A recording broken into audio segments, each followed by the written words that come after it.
come and go, bro, but you know I stay.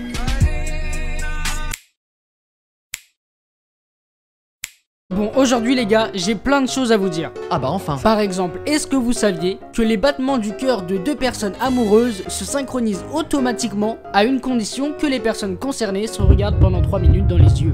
Les gars, vous voyez la forme du cœur telle qu'on la connaît maintenant? Et bah ça, avant 1250, c'était pas du tout la forme d'un cœur. Ça représentait plutôt une feuille de lierre. Ouais, j'avoue, c'est un peu moins fun. Bon les gars, j'ai une question. Qui est en couple et qui est célibataire? Dites-moi ça en commentaire, ça m'intéresse vraiment. J'ai envie de voir ce qui ressort le plus pour savoir s'il y a plus de célibataires ou de personnes en couple.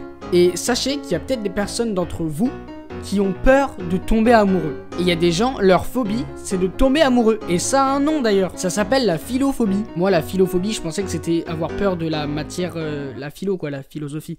Parce que dans ces cas-là, je suis philophobe. Hein. Ouais, c'est marrant. Bon, maintenant, si je te dis que je sors avec ma sœur. Ta fille et moi ton fils, on est ensemble. T'es choqué? Enfin, normalement, ça te choque. Enfin, j'espère quoi. Bon, revenons à nos sœurs. Il y a une étude qui a été faite par la Royal Society qui prouve que notre cerveau nous fait sentir attirés par des personnes qui ont des traits physiques semblables à ceux des membres de notre famille. C'est chelou. En gros, un homme hétérosexuel sera, selon cette étude, plus attiré par une fille qui ressemble de près ou de loin à sa mère. Frérot, t'es dégueulasse, sors la main de ton caleçon quand tu vois ta daronne. Et à l'inverse, une fille hétérosexuelle sera plus attirée par un homme qui a des traits physiques semblables à ceux de son père. Bon, t'inquiète, il y a une explication à tout ça.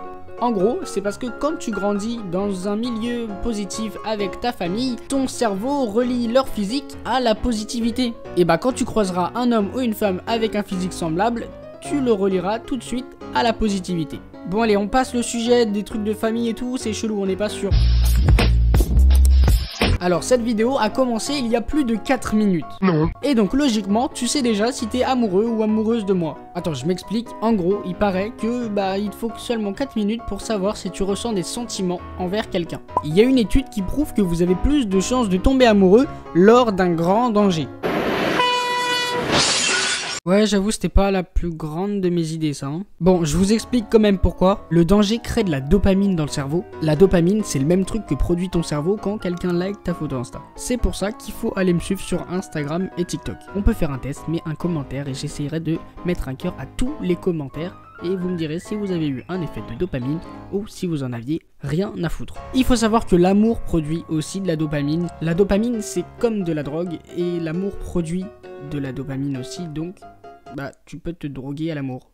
Super. Tu t'es donc déjà sûrement drogué sans le savoir.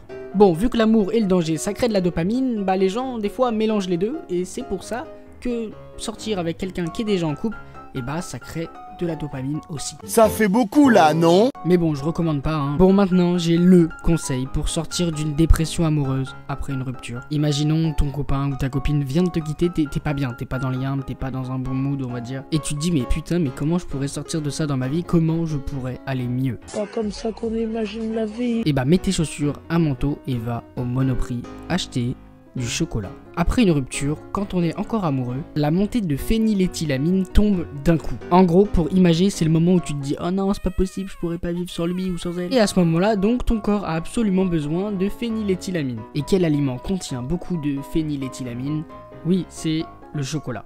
Je trouve ça incroyable qu'après une rupture, tu puisses aller mieux seulement en mangeant du chocolat. Moi, de base, je pensais que c'était un mythe, mais non. Du coup, manger du chocolat. Ou alors, vous faites pas quitter, tout simplement. Ça marche aussi. Abonne-toi à cette chaîne YouTube et like cette vidéo. Il y a un truc cool qui arrive dans les prochains jours. Va me suivre sur les réseaux, sur Instagram, TikTok, même Twitter.